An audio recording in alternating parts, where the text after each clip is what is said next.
नमस्कार, स्वागत है आपका स्वस्थ राष्ट्र की कल्पना पर आधारित हमारे कार्यक्रम स्वस्थ किसान में। आपके साथ मैं हूं अंजू सिंह। दोस्तों, आपकी सेहत और फिटनेस के प्रति आप जागरूक बने रहें, यही हमारी ख्वाहिश है। हमारा ये प्रोग्राम आपको जानकारी देता है कि कैसे अपनी सेहत को दुरुस्त रखें, कैसे अपने आप को फिट रखें। इस कार्यक्रम में तमाम बीमारियों से बचाव और इलाज की जानकारी दी जाती है। इसलिए तो हर सप्ताह स्वस्थ किसान में देश के जाने माने डॉक्टर 1 घंटे तक आपको बताते हैं आम और गंभीर बीमारियों से बचाव और सही उपचार के बारे में। आज के हमारे कार्यक्रम का विषय है गर्भावस्था के लक्षण और सुरक्षित मातृत्व। एक बार फिर से आपको आज का विषय बता दें, गर्भावस्था के लक्षण और सुरक्षित मातृत्व। जरा सोचिए, किसी महिला के मां बनने के बारे में, चुनौतियों से भरे उस 9 महीने के बारे में, क्योंकि किसी महिला के जीवन में गर्भावस्था एक ऐसी चुनौती होती है जो आने वाले बच्चे को एक सेहतमंद जीवन दे सकती है। उस दौरान न केवल आने वाले बच्चे बल्कि मां के जीवन में भी बहुत सारे बदलाव आते हैं। पर कभी कभी जानकारी की कमी की वजह से बच्चे का स्वास्थ्य और मां के स्वास्थ्य पर भी बुरा असर पड़ता है। अगर देखा जाए तो गांव और शहरों में दोनों जगह सुरक्षित प्रसव के अवसर घट रहे हैं। और यदि इसके कारण की अगर हम बात करें तो बदलती जीवन शैली, खान पान और बढ़ रहे मानसिक तनाव का होना, इसके अलावा खून पर ध्यान न देना यानी खून की कमी होना, समय पर डॉक्टर से जांच न करवाना भी एक कारण है। इसीलिए बहुत जरूरत है कि इस बात को जानने और समझने की कि गर्भावस्था के दौरान क्या देखभाल की जाए जिससे बच्चा और जच्चा दोनों स्वस्थ हों।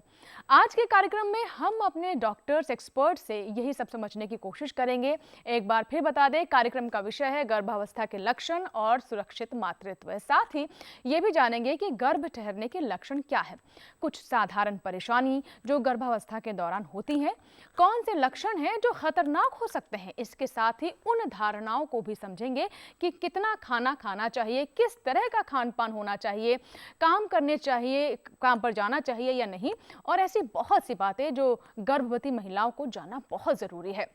हमारे एक्सपर्ट से आप कुछ पूछना चाहते हैं तो हमारा टोल फ्री नंबर आप नोट कर लें, जो कि पूरे 1 घंटे तक आपके लिए लाइन चालू रहेगी। 1800-1130-60।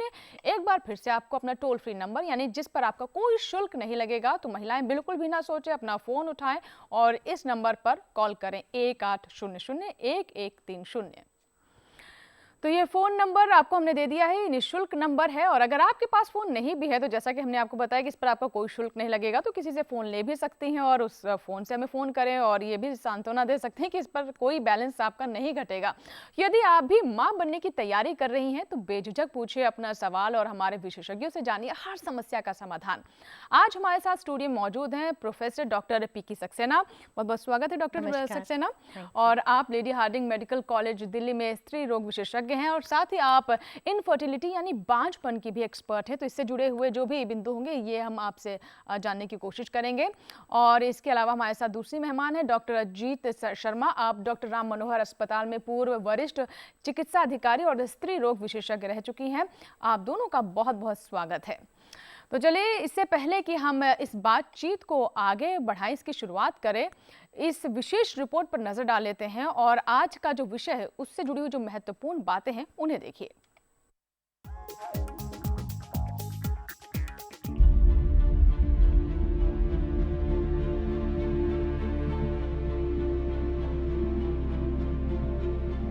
ब्रह्मांड, इस ब्रह्मांड में एक नियम है। ब्रह्मांड और गर्भ दोनों में द्रव्य और ऊर्जा भी है और इसी नियम से हम और आप भी जुड़े हुए हैं। इसी नियम के तहत सब कुछ हो रहा है। किसान अपने खेत में मेहनत कर रहा है, वह बहुत सावधानी से बीज बो रहा है और इसी नियम के ही तहत एक बीज वृक्ष बनकर करोड़ों बीजों को जन्म दे रहा है। कुछ खिल रहा है तो कुछ मुरझा रहा है ना प्रकृति का कमाल।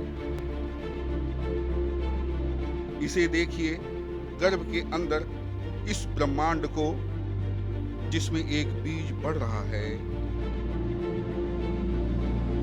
फेफड़े हवा पी रहे हैं और एक शिशु का जन्म हो रहा है। पेट के अंदर इस ब्रह्मांड में भी खून दौड़ रहा है और धीरे धीरे मां के गर्भ में शिशु का शरीर एक आकार लेता जा रहा है।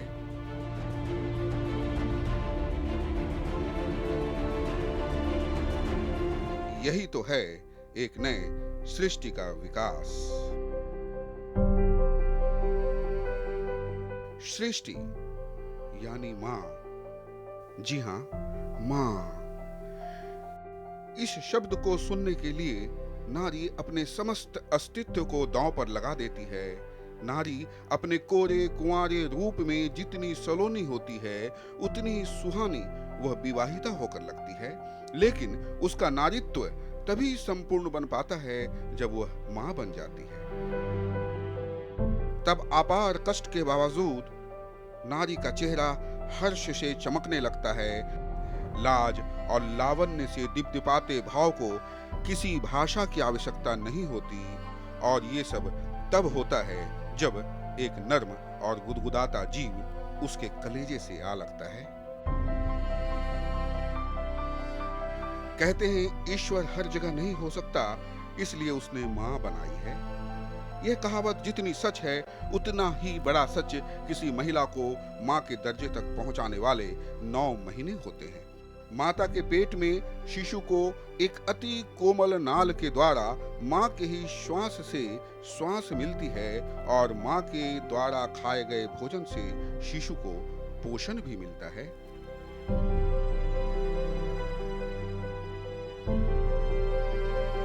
गौरतलब है कि मां बनने के लिए 30 साल की उम्र सबसे सही होती है।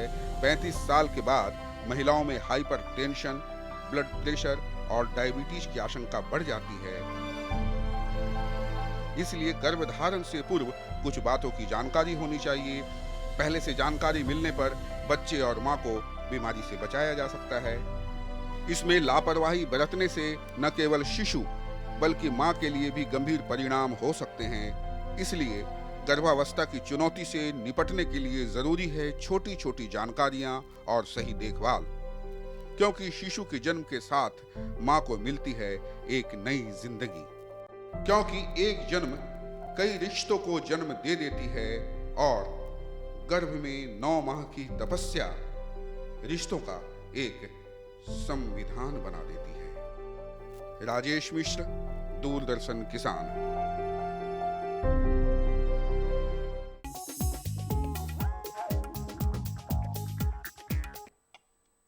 तो एक बेहतरीन रिपोर्ट छोटी छोटी जानकारियों की, उन रिश्तों की जो शिशु के जन्म के बाद कई रिश्तों को जन्म देती है। चलिए बातचीत की शुरुआत करते हैं।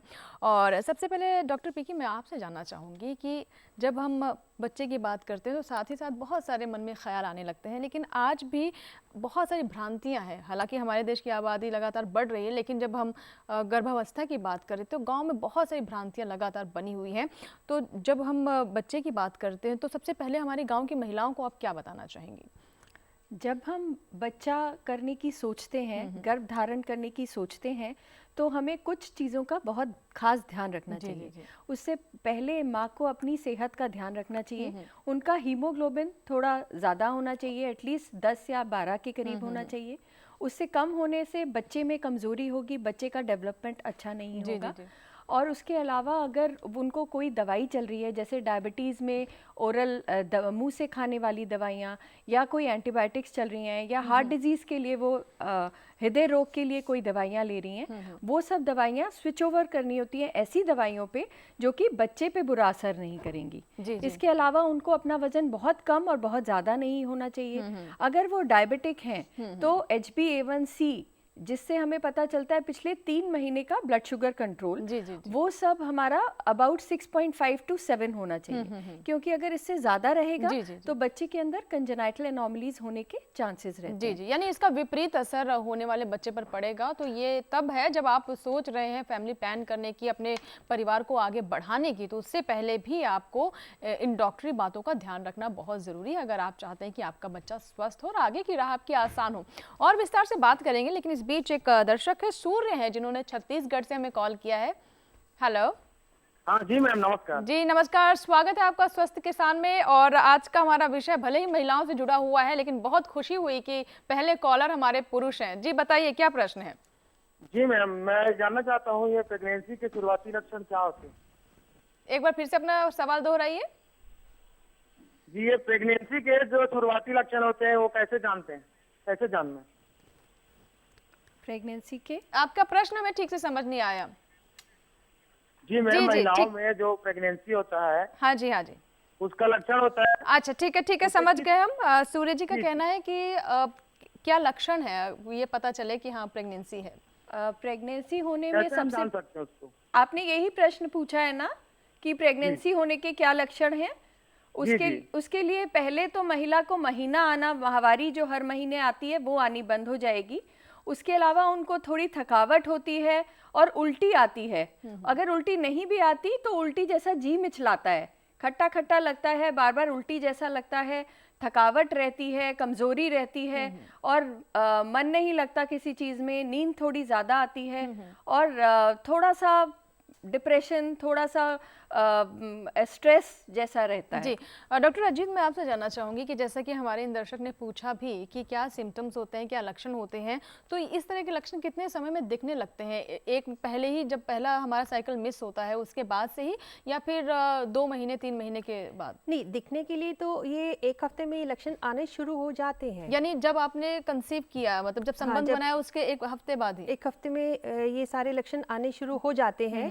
और अगर प्रेगनेंसी को फिर भी कंफर्म करना चाहते हैं तो जब उसको माहवारी की उम्मीद थी उसके अगले ही दिन अगर वो पेशाब में टेस्ट करें, जो कि आम तौर पे घर में भी कर लेते हैं, तो आप कंफर्म कर सकते हैं प्रेगनेंसी को। जी बिल्कुल। डॉक्टर पीकी, जिस किट की बात की, HCG किट इसे कहते हैं, तो ये क्या गांव वगैरह में उपलब्ध होती है? क्योंकि हम ये देखते हैं कि स्वास्थ्य केंद्र हो या फिर मेडिकल स्टोर हो, बहुत दूर दूर होते हैं, तो क्या महिलाओं को ये मुफ्त में उपलब्ध है? सरकारी अस्पतालों में कैसे इसे हासिल सरकारी करें? अस्पतालों में ये मुफ्त में उपलब्ध है। आप सब सेंटर या PHC या CHC में अपने पास के अस्पताल में कहीं पे भी जा सकती हैं जहां ये मुफ्त जांच की जाती है। अदरवाइज भी ये 30-40 रुपए की किट आती है। 3 बूंदें पेशाब की उसमें डालने पे 2 लाइन अगर आती हैं तो आप गर्भवती हैं। जी, यानी और गुलाबी ये रंग की जगह 2 गुलाबी लाइनें? रंग की 2 लाइनें नजर आती हैं, ये उसमें अच्छे से लिखा भी हुआ है। तो आप घर बैठे जान सकते हैं कि आप प्रेग्नेंट हैं या नहीं हैं। और कितने समय बाद करना चाहिए? पहले साइकिल मिस होने के बाद इसे टेस्ट कर लेना चाहिए? जैसे महिला को 28 दिन पे माहवारी आती है तो अगर वो 29वें दिन पे भी करेगी, सुबह का पहला पेशाब लेकर उसमें से 3 बूंद डालेगी गोल दायरे में, तो भी पता चल जाएगा। जी। और कई बार डॉक्टर पिंकी ये भी होता है कि जो प्रेगनेंसी किट होती है उसमें नहीं भी पता चल पाता है, यानी बहुत माइल्ड निशान बनता है, और कई बार हम ये सोच लेते हैं कि प्रेगनेंसी नहीं ठहरी है, तो क्या इसके लिए ब्लड टेस्ट ही करवाना बेहतर रहेगा? अगर हल्की धारी रहती है तो वो थोड़ी खतरे की चीज है। जी। कभी कभी तो ऐसा होता है कि किट में खराबी हो सकती है, लेकिन दूसरी जो खतरे वाली चीज है उसमें ये होता है कि प्रेगनेंसी ट्यूब में ठहर जाती है, जिसको कहते हैं एक्टोपिक प्रेगनेंसी। जी। तो इसका 100% जानने के लिए कि प्रेगनेंसी है या नहीं है, हम ब्लड में बीटा HCG टेस्ट करते हैं और उसको 48 घंटे बाद दोबारा टेस्ट करने से अगर वो काफी बढ़ा हुआ आता है तो उम्मीद लगती है कि ये ठीक है, लेकिन अगर कम बढ़ता है तो उम्मीद है कि हो सकता है कि ये एक्टोपिक प्रेगनेंसी जी, यानी ट्यूब में बच्चा बच्चा ठहरना, जो कि बहुत खतरनाक कंडीशन है। बिल्कुल। सागर एक दर्शक, उनसे हम बात कर रहे थे, फिर विस्तार से बात करेंगे इस पर भी। जी सागर जी, बताइए क्या प्रश्न है आपका? जी मैम, मैं ये जानना चाहता हूँ कि हमारी मिसेज है, उनको 1.5 महीना हुआ है, उनको थायराइड है, थायराइड की दवा चल रही है। जी। तो हाँ, 1.5 महीना हुआ है थायराइड। नहीं, 1.5 महीना हो गया है गर्भ धारण किए हुए, या फिर थायराइड को पता हुआ इतना समय हुआ है? मतलब गर्भ धारण की हुई है। अच्छा, और उन्हें थायराइड भी है? हाँ। ये पहले से पता था? नहीं मतलब हाँ, मतलब अभी 2 महीने पहले उनका चेकअप करवाया तो थायराइड बताया उन्होंने। अच्छा। जी, डॉक्टर अजीत कुछ पूछना चाहते हैं आप साथ में इनसे? कोई नहीं, प्रश्न? उनकी दवाई पहले से चल रही होगी, इसका मतलब उन्होंने थायराइड के डॉक्टर को दिखाया होगा, बेहतर होगा अभी दोबारा नए तरीके से थायराइड का जांच करा लीजिए, क्योंकि जो थायराइड के लेवल प्रेगनेंसी से पहले के नॉर्मल लेते हैं वो प्रेगनेंसी के दौरान अलग तरीके से होते हैं और उसकी खुराक बदलनी पड़ सकती है। तो आप थायराइड का टेस्ट दोबारा करा लीजिए, TSH करा लीजिए। जी। और कई बार डॉक्टर ये भी होता है, डॉक्टर पीकी, हम ये भी देखते हैं कि जी थायराइड की अगर हम बात कर रहे हैं तो जब टेस्ट होते हैं तो कई बार लेवल बढ़ा होता है या फिर घटा होता है, तो उससे क्या थायराइड की गोलियां साथ में शुरू कर देना चाहिए? बहुत ज़्यादा ज़रूरी है कंट्रोल में लाना ड्यूरिंग प्रेगनेंसी, क्योंकि अगर थायराइड कंट्रोल में नहीं आएगा तो बच्चे के अंदर बहुत सारी कंजेनाइटल एनॉमलीज हो सकती हैं। वो किस तरह की एबनॉर्मलिटीज होती हैं? बच्चे के शारीरिक विकास ठीक से नहीं होगा। ठीक से नहीं होता और मेंटल आईक्यू भी कम होता है इन बच्चों का और काफ़ी सारी प्रॉब्लम्स हो सकती हैं। तो इसके लिए जैसा डॉक्टर अजीत ने बताया, थायराइड की जांच हम 4 या 3 हफ्ते में दोबारा कराते हैं और जल्दी थायराइड कंट्रोल करते हैं, क्योंकि प्रेगनेंसी में TSH लेवल्स हाई चले जाते हैं और हाइपोथायराइडिज्म होने के ज़्यादा चांसेस जी जी। डॉक्टर अजीत, जैसा कि टेस्ट की ही बात हो रही है, तो सबसे पहले हम जानना चाहेंगे कि जब कोई महिला ये सोचती है या फिर एक दंपति सोचते हैं कि अब उन्हें अपना परिवार बढ़ाना चाहिए, आगे बढ़ना चाहिए, तो उन्हें शुरुआत यानी कंसीव करने से पहले यानी गर्भाधारण से पहले ही कौन कौन से महत्वपूर्ण टेस्ट है जो कि करवा लेने चाहिए? इससे पहले भी अगर आप ये जानना चाहें कि शादी से पहले क्या क्या टेस्ट मालूम होनी चाहिए, वो ये है कि हर महिला को अपना ब्लड ग्रुप जरूर पता होना चाहिए। अच्छा। और दूसरा ये है कि उसको ये पता होना चाहिए कि उसको थैलेसीमिया माइनर है कि नहीं है, क्योंकि अगर उसको है और अगर उसके पार्टनर को भी है तो उनकी हर प्रेगनेंसी में थैलेसीमिया यानी खून नहीं बनना ठीक से, नहीं, थैलेसीमिया अलग है। उसमें अगर उनके हस्बैंड को या फ्यूचर पार्टनर को भी अगर है तो हर प्रेगनेंसी में 25% चांसेस होंगे कि बच्चे को थैलेसीमिया मेजर होगा। जी जी जी। तो थैलेसीमिया माइनर है या नहीं है, या थैलेसीमिया का प्रॉब्लम है कि नहीं, ये उनको पता होना चाहिए और ब्लड ग्रुप जरूर पता होना चाहिए। और हीमोग्लोबिन तो जैसे इन्होंने बताया डॉक्टर पिकी ने कि वो उनका एडिकेट तो होना ही चाहिए, पेशाब की इन्फेक्शन नहीं होनी चाहिए, ब्लड शुगर कंट्रोल में होना चाहिए, BP भी कंट्रोल में होना चाहिए। और थायराइड अगर करवा लें, अगर वो कंसीव नहीं कर पाई थी, उन्होंने अपनी इन्वेस्टिगेशंस में अगर थायराइड करवाया है, अगर वो कंट्रोल में आ जाए तो बेहतर है। जी जी। तो ये आपने टेस्ट बताए, ये सब बातें जो हैं, टेस्ट क्या नहीं कहें कि ये सब जो मानक एक तरीके से कहे जाए स्वस्थ रहने की, तो ये सब ठीक होने चाहिए। डॉक्टर पीकी, और एक चीज़ हम ये भी देखते हैं कि ख़ास तौर पर गांव में भी अब तनाव दबे पांव पहुंचता जा रहा है और शादी के बाद महिलाओं के ऊपर तो एक तरीके से ये सोशल रिस्पॉन्सिबिलिटी सी बना दी जाती है कि अब उन्हें 1 साल के अंदर खुशखबरी सुनानी है। तो ये तनाव कितना घातक है एक महिला के लिए अगर आप बच्चे को जन्म देने की सोच रहे हैं तो? ऐसा है कि जो इनफर्टिलिटी या बांझपन की तकलीफ है, ये सबसे ज़्यादा औरतों को ही पीड़ित करती हैं। ऑल्दो ये है कि 50% चांसेस औरत के इनफर्टिलिटी होने के होते हैं और 50% में पुरुष लोग भी इसमें समस्या हो सकती है। लेकिन देखा गया है कि पुरुष ज़्यादातर डॉक्टरों के पास जाते ही नहीं हैं और अपने पानी की जांच या सीमन टेस्ट कराने के लिए राजी ही नहीं होते हैं। इसी के वजह से जहाँ पे भी ये महिलाएं या कपल्स जाते हैं, उनसे हमेशा पूछा जाता है कि आपका बच्चा हुआ, खुशखबरी हुई। तो ये एक सिर्फ फिजिकल ही नहीं, मेंटल और साइकोलॉजिकल बहुत बड़ा स्ट्रेस है। ये लोग फिर किसी से मिलने जुलने में, कहीं शादी में, पार्टी में जाने में कतराती हैं और इतना बड़ा स्ट्रेस हो जाता है कि आदमी से संबंध बनाना भी और उनके नॉर्मल रिलेशनशिप जो हस्बैंड के साथ है वो भी प्रॉब्लम में आ जाती है। और इतने स्ट्रेस में रहने में फिर कंसीव करने में बिल्कुल, यानी तनाव बिल्कुल नहीं होना चाहिए और गड़बड़ हो जाते हैं जिसकी वजह से और बच्चा ठहरने में दिक्कत होती है। जी बिल्कुल, यानी तनाव मुक्त रहना चाहिए, बहुत ज़रूरी है और हमें भी समझना होगा कि ये दोनों की जिम्मेदारी होती है, सिर्फ महिलाओं पर ही इस बात का प्रेशर क्यों। चलिए, इस बीच एक कॉलर है, आइए उनसे हम बात कर लेते हैं। हेलो हेलो जी, नमस्कार, स्वागत है आपका स्वस्थ किसान में। अपना नाम बताइए, कहाँ से बात कर रहे हैं? हाँ, रणजीत सिंह है जी, मेरा नाम बठिंडा से बोल रहे हैं जी। बताइए, प्रश्न क्या है? मैडम, मेरी वाइफ है, वो 6वां महीना उसको चल रहा है प्रेगनेंसी में। जो अल्ट्रासाउंड करवाया था, वो मैडम डॉक्टर बोल रही है, वो बोलती है अभी बच्चा कमजोर है जी। कितने महीने हो गए रंजीत जी? 6वां महीना चल रहा है, अभी 6ठा महीना चल रहा है। हाँ जी, हाँ मैडम जी जी। तो इसको हम 6वां महीना चल रहा है मैडम। कुछ और पूछना? 6ठा महीना चल रहा है या 7वां महीना चल रहा है? 6वां महीना, 6ठा महीना चल रहा है। तो 6ठा महीने पे अल्ट्रासाउंड पे पता चला है कि बच्चा कमजोर है और आपकी क्या खिलाना चाहिए, क्या करें हम? ये आपका पहला अल्ट्रासाउंड था या दूसरा अल्ट्रासाउंड था?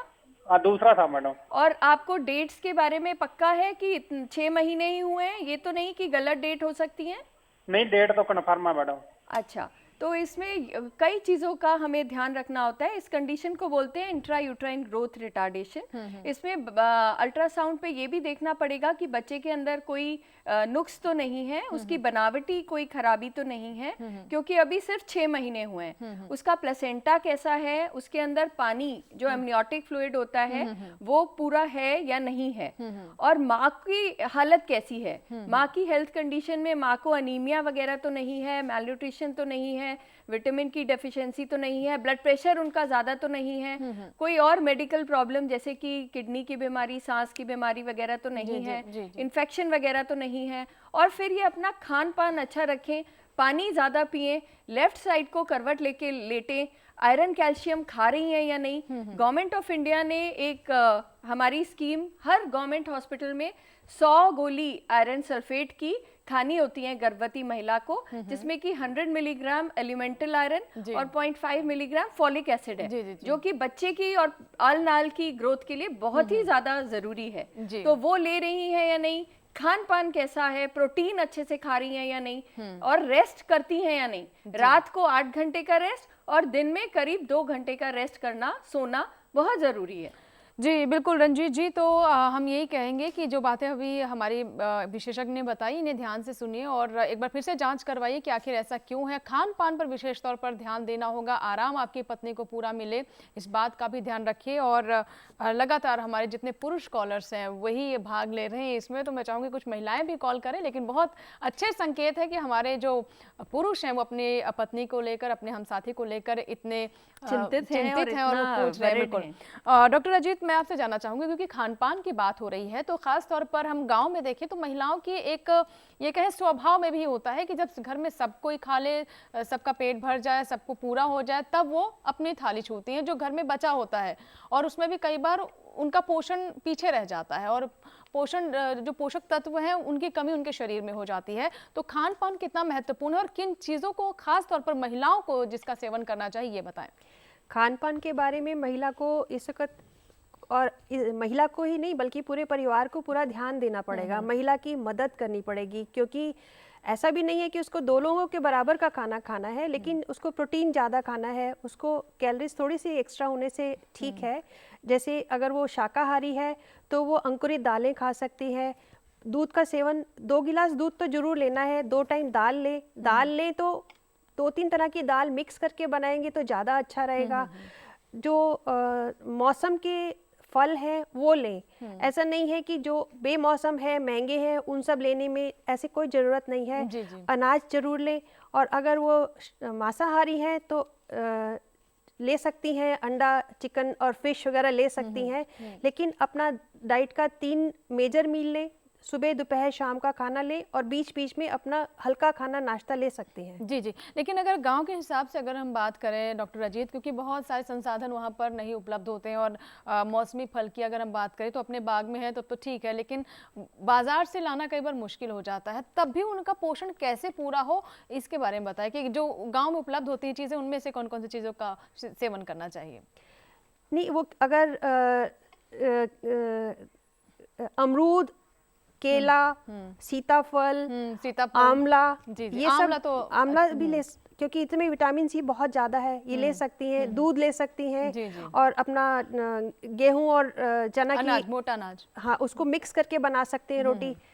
इस तरह से अपना ध्यान रख सकते हैं। हरी सब्जियां ले, जैसे कि आजकल मेथी, पालक, सरसों कितने अच्छे आ रहे हैं। जो भगवान ने सब्जियां और फल दिए हैं उस मौसम में, जैसा मैडम बता रही है, खाना बहुत जरूरी है। हरी सब्जियां, सलाद, गाजर, टमाटर, जैसे कि हमारे लाल और पीले फल और सब्जियां हैं, उनमें विटामिन ए काफी ज्यादा होता है, तो वो खाना बहुत ही जरूरी है। जी बिल्कुल। महाराष्ट्र से एक कॉलर है, आइए उनसे बात कर लेते हैं। हेलो हेलो हेलो जी, नमस्कार। नमस्कार जी, बहुत खुशी हुई कि हमारी पहली महिला कॉलर जुड़ी है कार्यक्रम में। जी बताइए, क्या समस्या है, क्या प्रश्न है आपका कविश जी? हेलो। हाँ, मुझे ना अभी 9वां महीना चल रहा है, लेकिन पीठ में और पेट में शाम को ही दर्द होता है ज्यादा। 9वां महीना बताया आपने? हाँ जी, तो चलिए, जो पूरा लंबा सफ़र था वो आपने लगभग पूरा कर लिया है और जल्द ही आपके घर में अब खुशियाँ आने वाली है। लेकिन जिस दर्द के बारे में बताया कि पेट में और पीठ में दर्द रहता है, शाम को, शाम के वक्त। 9वां महीना अभी 2 तारीख को है। जी मैम, कुछ पूछना चाहती हैं? 9वां महीना शुरू हुआ है आपका? को हाँ, तो आप एक बात का ध्यान रखिए, अपने खान पान के अलावा कैल्शियम की गोली जरूर लीजिएगा। 500 मिलीग्राम सुबह शाम ले सकते हैं या 1 ग्राम कैल्शियम डेली लीजिएगा। और क्योंकि आप सिर्फ यही बता रहे हैं कि शाम को आपको होता है, तो इसका मतलब ये है कि आप दिन में आराम भी नहीं कर रहे हैं। दिन में 2 घंटे जरूर आराम कीजिएगा। और जब बैठी हैं कुछ और कर रही हैं तो पैर को थोड़ा सा ऊंचाई पे रखिए, नीचे एक पटरा रख सकते हैं, सोते वक्त पैर के नीचे गद्दी रख सकते हैं। और अपने खाने पे पूरा ध्यान दीजिएगा। जी जी। दूध आपको 1 लीटर के करीब रोज लेना चाहिए, चाहे वो दूध के फॉर्म में हो, दही हो, पनीर हो, खीर हो, किसी भी तरह से दूध लेंगी तो वो कैल्शियम आपको ताज़ा तरीके से देगा। कैल्शियम की गोली भी 500 मिलीग्राम की गोली दिन में 2 बार खानी ज़रूरी है थ्रू आउट प्रेगनेंसी। तो वो अगर आप लेंगी और रेस्ट करेंगी, प्रोटीन अच्छे से लेंगी, तो दर्द काफ़ी हद तक कम हो जाएगा। जी जी।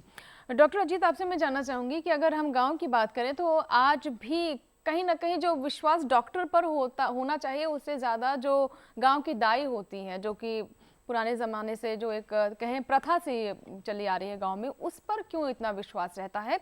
और क्या वो सही तरीका है घर में डिलीवरी होना और दाई से डिलीवरी करवाना?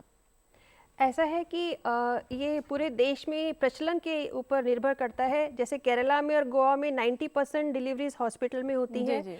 नॉर्थ इंडिया में बहुत सारी महिलाएं और उनका परिवार खुद भी यही चाहते हैं कि डिलीवरी घर पर हो। जी, शुभ भी मानते हैं उसे। हाँ, ऐसा, लेकिन इसके लिए जो गांव तक के लिए हमारी सरकारी जो इंतज़ाम किए गए हैं नेशनल रूरल हेल्थ प्रोग्राम के हिसाब से, उसमें जो मेडिकल सर्विस और पेशेंट के बीच के लिंक बनाए गए हैं। जैसे कि आंगनवाड़ी है तो उसमें आंगनवाड़ी वर्कर है और साथ में आशा वर्कर है। आशा का मतलब एक्रेडिटेड सोशल हेल्थ एक्टिविस्ट है।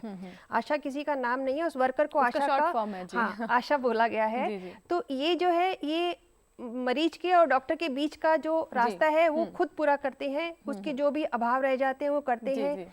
मरीज को घर जाके देखते हैं और उसको चेकअप करना, उसका अगर बीच बीच में उसके लक्षण पूछते रहना, और अगर वो चाहती है कि अगर घर में डिलीवरी कराना चाहती हैं, उसके घर में भी जाकर देखना। और ANM भी घर जाके विजिट करते हैं। और इसमें डिलीवरी के टाइम पे अगर उसको सब सेंटर जाना है, PSC जाना है, तो उसके लिए व्हीकल अरेंज करना, ये सब उनका काम आपको मदद करने के लिए होता है। और जो वहाँ पर आजकल दाई रहती है, ट्रेंड सरकारी ट्रेनिंग दी गई है उनको। ट्रेन बर्थ अटेंडेंट भी कहा जाता है। ट्रेनिंग ले लें तो बेहतर रहेगा। कर सकते हैं, तो उनके द्वारा अगर की जाती है सुपरविजन में, तो कोई परहेज नहीं है। जी जी।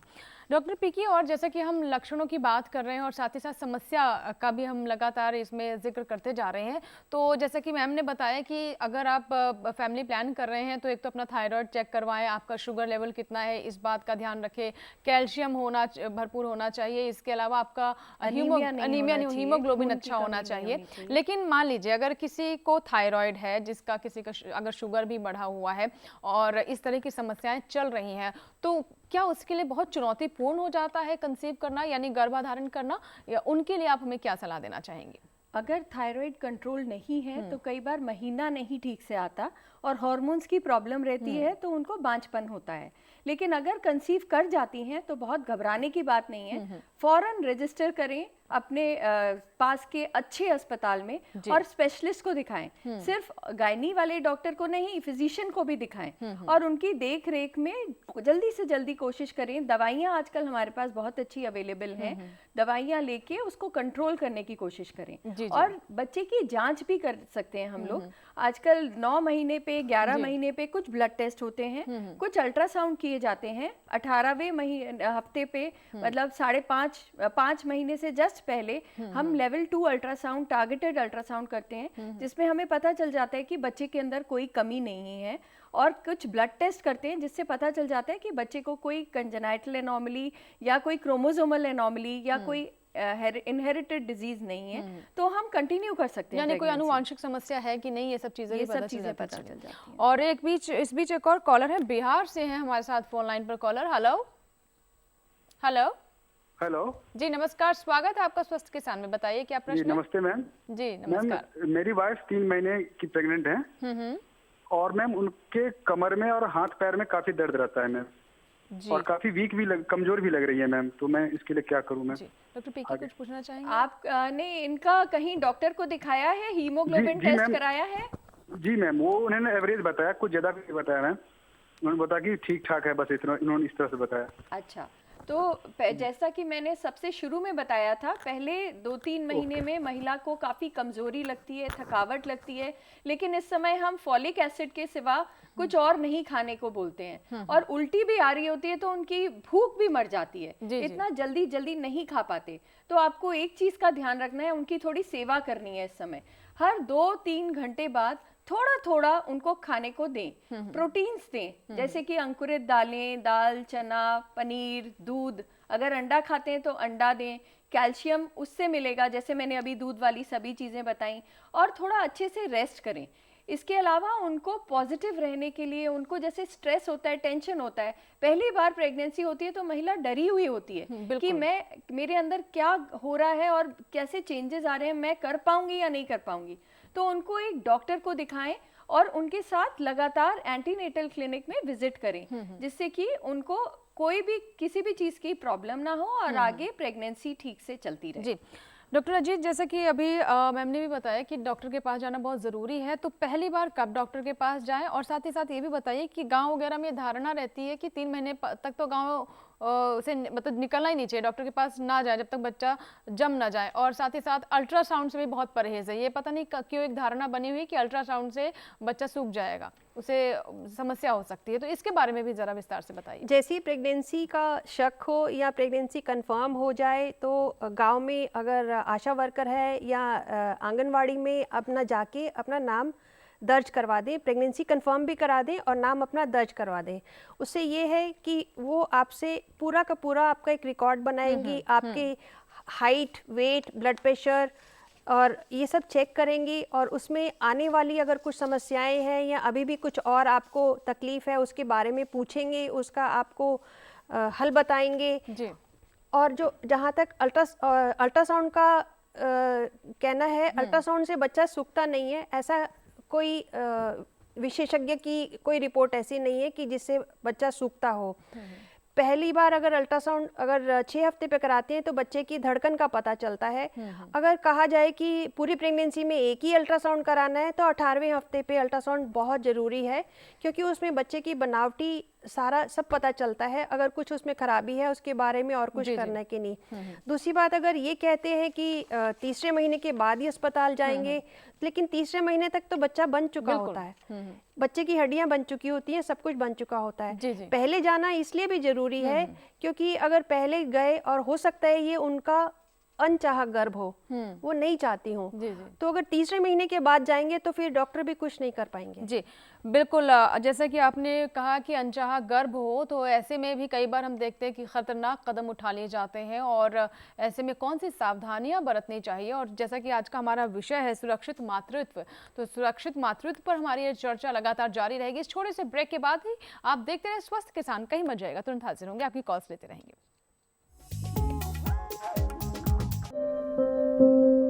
ये कामयाबी है अन्नदाता की,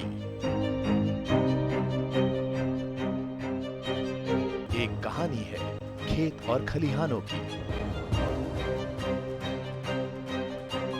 कैसे करें अपने पशुओं की देखभाल, जानिए गांव-गांव के किसानों का हाल। देखिए गांव किसान, सोमवार से शुक्रवार दोपहर 12 बजे। किसानों से होंगे सवाल, देंगे सटीक जवाब, तो जीतेंगे किसान कप। किसानों का खुला मंच, नजर रहेगी कृषि वैज्ञानिकों की। देखिए किसान प्रश्न मंच, गुरुवार रात 10 बजे। क्या सोचते हैं वो जिन्हें चुना आपने? जो आपके हित में है उसे जाना आपने? पूछेंगे हर वो सवाल जो रखता है आपसे सरोकार। बताएंगे आपको आखिर क्या है आपके अधिकार। हर सवाल, हर उलझन को सुलझाएंगे हम विशेषज्ञों के संग। दूरदर्शन किसान के खास कार्यक्रम विचार विमर्श, शुक्रवार रात 10 बजे। और ब्रेक के बाद एक बार फिर आपका स्वागत है स्वस्थ किसान में। तो आज हम बता रहे हैं आपको कि गर्भाधारण के कौन कौन से लक्षण हैं और साथ ही साथ कैसे आप पाएं सुरक्षित मातृत्व। इससे जुड़े हुए विशेषज्ञ हमारे साथ स्टूडियो में मौजूद हैं और आपकी कॉल्स हम लगातार ले रहे हैं। जो महत्वपूर्ण बिंदु है उस पर भी चर्चा जारी है। और जैसे कि ब्रेक से पहले डॉक्टर अजीत आपने कहा था कि कई बार अनचाहा गर्भ ठहर जाता है और उसमें कई बार बहुत चूक हो जाती है और ख़ास तौर पर गांव में कई बार अगर किसी ने कोई दवा बता दी, कोई गोली बता दी तो वही जाकर खिला दी जाती है और जो महिला होती है उसकी जान पर बना पड़ती है कई बार। तो इसके बारे में भी थोड़ा विस्तार से बताएं कि क्या क्या करना चाहिए ऐसी स्थिति में। अनचाहे गर्भ से पहले मैं एक बात बोलना चाहूँगी कि हर एक कोई सड़क पार करने से पहले दाएं देखते हैं, बाएं देखते हैं, फिर दाएं देखते हैं। ऐसा तो कोई नहीं सोचता कि सड़क पार कर लेंगे तो सोचेंगे हड्डी टूटी या सिर फूटा, अस्पताल जाके देखेंगे, ऐसा नहीं होता।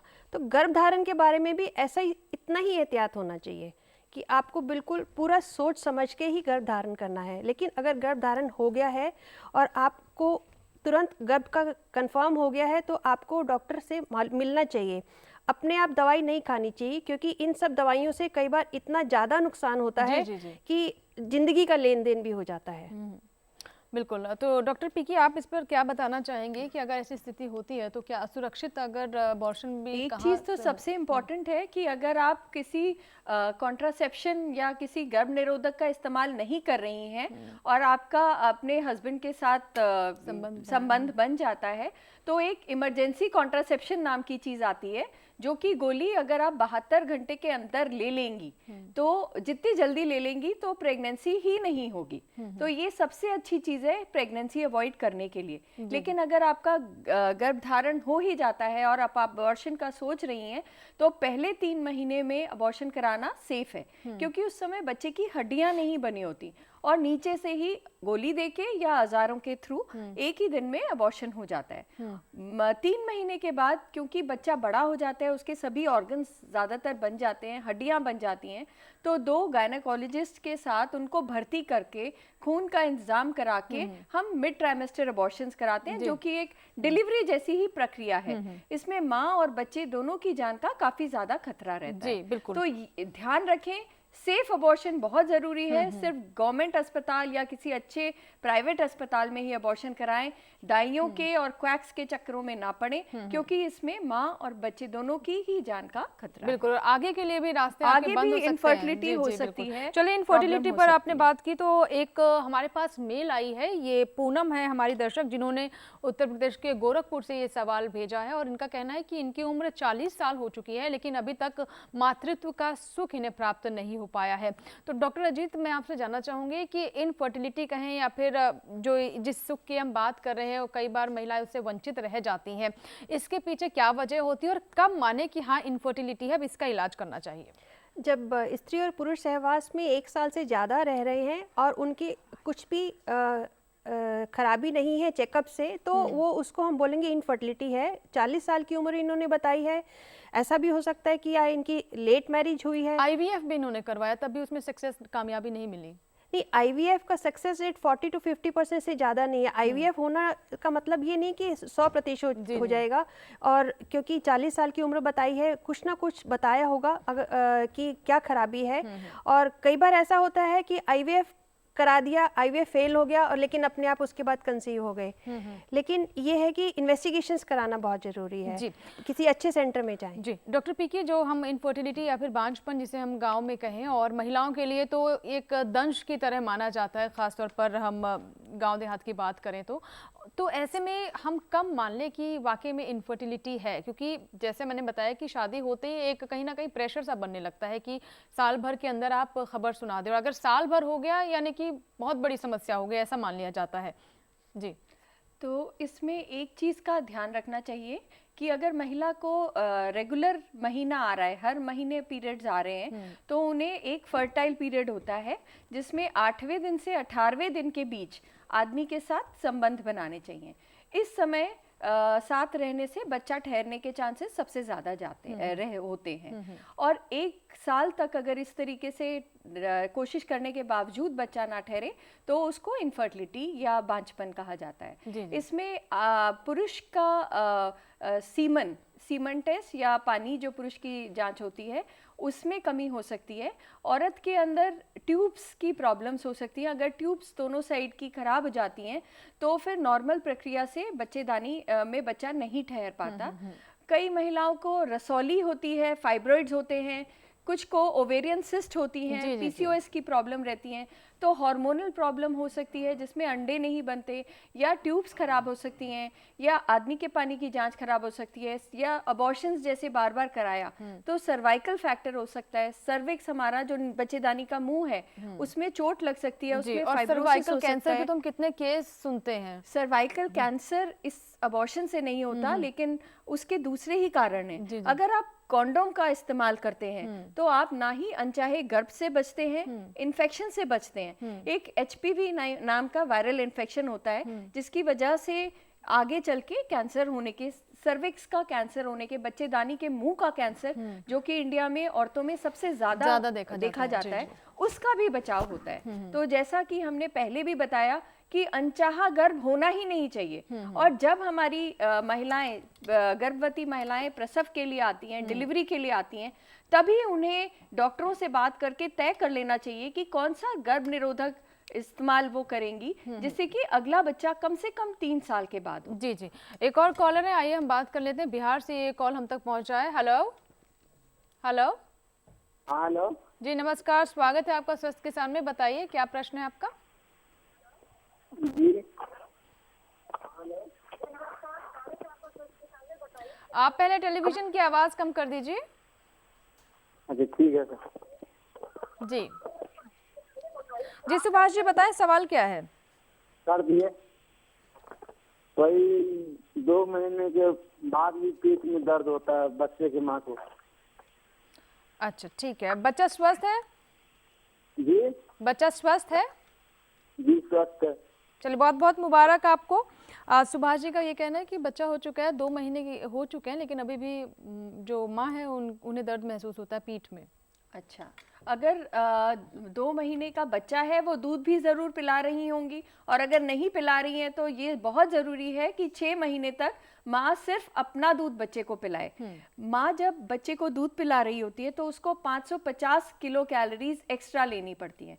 गर्भावस्था में 2500 किलो कैलोरीज माँ को लेनी चाहिए, और जब वो बच्चे को दूध पिला रही है अगले 6 महीने तक आयरन कैल्शियम लेना चाहिए। दूध बहुत अधिक मात्रा में लेना चाहिए, 1 लीटर के करीब, जैसा पहले बोला था, वो कंटिन्यू करना चाहिए, क्योंकि इस समय जो माँ बच्चे को दूध पिलाती है उसमें कैल्शियम बहुत सारा बच्चों के पास जा रहा है, बच्चे की बोन्स और स्ट्रॉन्ग बन रही हैं, लेकिन माँ का अपना कैल्शियम स्टोर्स बहुत कम हो रहे हैं, तो इसकी वजह से माँ के पीठ में दर्द होता है। दूसरी चीज, माँ बच्चे को दूध कैसे पिला रही है, बच्चे को उठाना है, खुद नहीं झुक के बैठना है, अपना पोस्चर सीधा रखना है, और बच्चे को उठा के उसको फिर स्तनपान कराना है। खुद अच्छे से डाइट लेनी है, खूब अच्छे से खाना खाना है, प्रोटीन्स लेने हैं, जैसे हमने पहले बात की, पानी खूब पीना है, और अगर फिर भी दर्द रहता है तो एक बार डॉक्टरी जांच करानी ज़रूरी है। इस समय में 1.5 महीने या 2, अब तो आपके 2 महीने हो गए, इसमें काफ़ी सारी कॉम्प्लिकेशंस हो सकती हैं, बुखार आ सकता है, नीचे से गंदा पानी जाना, और छाती में मेस्टाइटिस मतलब ब्रेस्ट में सूजन होना, काफ़ी सारी कॉम्प्लिकेशंस रहती हैं। और अगर ये प्रॉब्लम आपकी कंटिन्यू रह रही है तो बेहतर रहेगा कि आप अपने पास में डॉक्टर को इसके लिए दिखाएं। जी डॉक्टर अजीत, मैं जानना चाहूँगी कि हाई रिस्क केसेस कौन होते हैं जिनमें सबसे ज़्यादा सावधानी बरतने की ज़रूरत है, जिनमें सबसे ज़्यादा खतरा बना रहता है? हाई रिस्क प्रेगनेंसी को तो शुरू में ही पहचान लिया जाता है जब इन्वेस्टिगेशंस कर देते हैं पहले तिमाही में। एक्चुअली प्रेगनेंसी को 3 तिमाही में बांटा जाएगा। पहली तिमाही में जब इन्वेस्टिगेशंस करते हैं, मरीज का ब्लड शुगर टेस्ट हुआ है, उसका हीमोग्लोबिन टेस्ट हुआ है, एनीमिया है, उसको शुगर है या उसको थायराइड की तकलीफ़ है, और दूसरी तिमाही में जब उसको अगर ब्लड प्रेशर ज़्यादा है, पैरों में सूजन है, यूरिन टेस्ट एबनॉर्मल है, तो इन सब में मरीज को या पहले से कोई दवाई ले रही हैं, एपिलेप्सी की दवाई ले रही हैं या कोई और किसी बीमारी की दवाई ले रही हैं, तो ये सारी हाई रिस्क प्रेगनेंसी में गिनी जाएंगी। और इन सब को बेहतर होगा कि अस्पताल में दिखाकर, क्योंकि हो सकता है डिलीवरी से बहुत पहले भी भर्ती करना पड़े, जी, ताकि उनको दवाइयाँ अपनी देखरेख में दी जा सकें, और कुछ इन्वेस्टिगेशंस करनी है वो दे जा सके, पहले से हार्ट डिजीज़ की तकलीफ़ है या पहले से हार्ट का ऑपरेशन हुआ है, तो ये सब हाई रिस्क में काउंट होंगे। जी, डॉक्टर पीकी, जैसे कहते हैं कि अगर लड़की है पेट में, जैसे ही लड़की बनती है पेट के अंदर जैसे उसकी संरचना होती है, उसी के साथ ही निश्चित हो जाता है कि वो जीवन भर के लिए उसके पास कितने एग्स हैं, अंडे, उसी के साथ ही मतलब पता चल जाता है कि इतने वर्ष तक के लिए उसके पास अंडे हैं। और ऐसे में सबसे स्वस्थ जो एग्स जिन्हें कहते हैं वो किस उम्र तक के लिए होते हैं और क्या बेहतर रहता है इसके लिए? मेरे हिसाब से आप जानना चाह रही हैं कि किस समय बेस्ट टाइम है जब प्रेगनेंसी होनी चाहिए और किस उम्र के बाद प्रेगनेंसी रिस्की हो जाती है। ये जो अंडे हैं माँ के गर्भाशय में ही लड़की के, कन्या के ओवरीज में बन जाते हैं, और जैसे जैसे समय बीतता है इनकी एजिंग होने लगती है। तो सबसे अच्छा रहेगा कि अगर हम 20 और 30 के बीच में प्रेगनेंसी प्लान कर लें, उस समय इनके एग्स बिल्कुल बेस्ट ऑप्टिमल फर्टिलिटी रहती है, प्रेगनेंसी होने में, गर्भाशय में बच्चा ठहरने में दिक्कत भी नहीं होती, और 30 साल के बाद इसमें क्रोमोसोमल एनोमलीज और दूसरी प्रॉब्लम्स आने लगती हैं। 40 साल के बाद, बल्कि 38 ईयर्स या 38 साल के बाद हम कहते हैं कि प्रेगनेंसी प्लान ना की जाए, क्योंकि हमारे जो एग्स होते हैं उनकी क्वालिटी खराब होने लगती है। तो बेस्ट है कि अगर आप 20 और 30 साल की उम्र में प्रेगनेंसी प्लान करें। एक चीज़ और मैं कहना चाहूँगी कि 19 साल से कम वाली लड़कियां और 30 या 35 साल से बड़ी महिलाएं भी हाई रिस्क ग्रुप में आती हैं। बहुत मोटी जो महिलाएं हैं या बहुत कमज़ोर जो महिलाएं हैं वो भी हाई रिस्क ग्रुप में आती हैं, जिनको शुरू से ही डॉक्टरों के पास ही रजिस्ट्रेशन कराना चाहिए। रजिस्ट्रेशन की आपने बात यहाँ पर रखी है, तो हम ये भी जानेंगे कि कब रजिस्ट्रेशन करा लेना चाहिए और कैसे करवाएं रजिस्ट्रेशन, जो हमारी गांव की महिलाएं देख रही हैं। लेकिन उससे पहले प्रभा, एक दर्शक जिन्होंने हमें मध्य प्रदेश से कॉल किया है। जी प्रभा जी, बताइए प्रश्न क्या है आपका।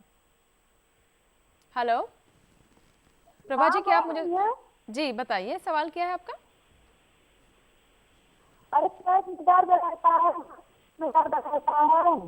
तीसरा महीना चालू है, हाथ में और पेट में बहुत दर्द होता है। प्रभा जी, क्या आप मुझे सुन पा रही हैं? हाँ सुन पा रहा हूँ मैम, हमें बताइए, उसकी आवाज कमजोर है, नहीं बोल पा रही है। जी जी बताइए बताइए, क्या समस्या है, आप बताइए। मैम दरअसल बात यह है कि हमारी मैम जो है तो 4 बार प्रेगनेंट के समय में जो है तो कभी 2 महीने का, कभी 1 महीने का जो है अनटाइम में जो है तो खराब हो जाता था। इसके बाद जो अभी है तो अभी से 3 महीने का गर्भावस्था धारण की हुई है, उसमें जो है पेट दर्द होता है और हाथ पैर शून्य पड़ जाते हैं, चक्कर सा आना महसूस होता है। जी अच्छा, ये बताइए कि डॉक्टर के पास लेकर गए आप प्रभा को?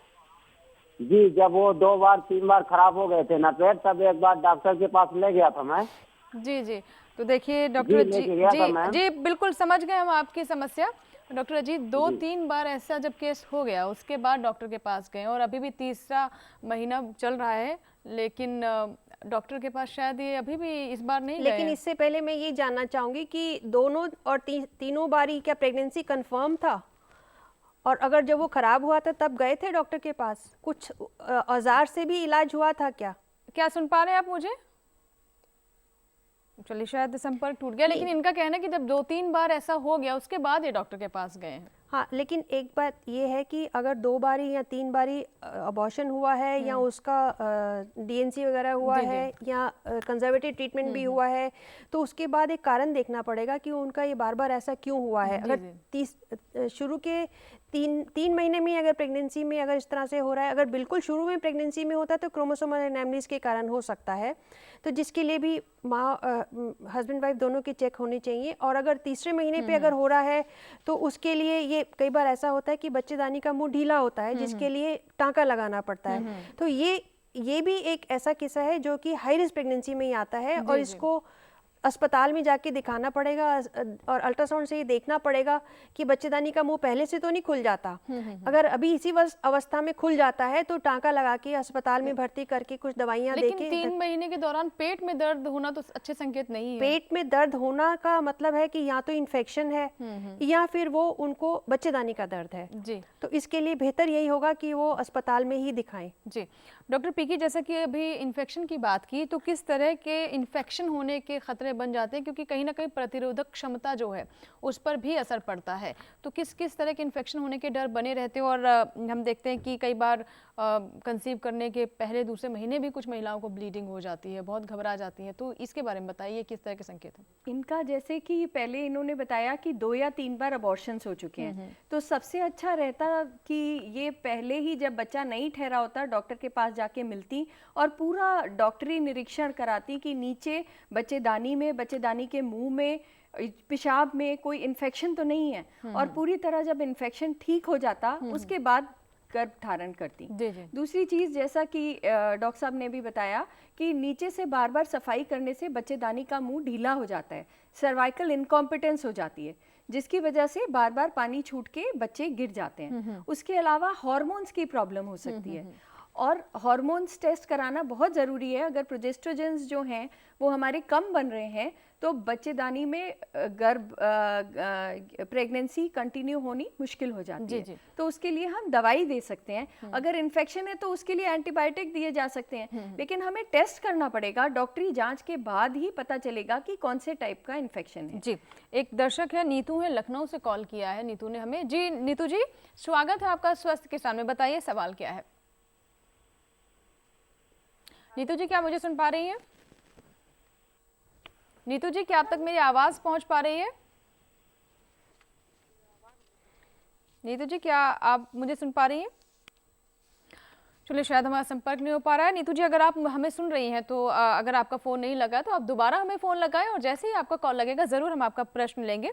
लेकिन इस बीच डॉक्टर अजीत, मैं आपसे जानना चाहूँगी कि फॉलिक एसिड्स कब से हमें लेने शुरू कर देने चाहिए, कितने समय पहले से? क्योंकि कई बार होता ही है कि जब हमें पता चलता है कि ठीक है अब बच्चा ठहर गया तो उसके बाद सभी दवाएं शुरू की जाती हैं। तो बेहतर यही होगा कि जब प्रेगनेंसी प्लान कर रहे हैं तो उसके 3 महीने पहले फॉलिक एसिड लेना शुरू कर दें। क्या लाभ है ये भी बताइए। इसका ये फायदा है, एक तो सिर्फ आयरन डेफिशिएंसी नहीं होता, डेफिशिएंसी इसका भी हो सकता है। और दूसरा ये लाभ है कि बच्चे में कई बार रीढ़ की हड्डी की बनावट में कुछ जो नुकसान होता है जिसमें उसके कारण खुली रह जाती है, हड्डी जुड़ती नहीं है, उसके चांसेस कम हो जाते हैं, जो कि 3 महीने तक देना काफ़ी है।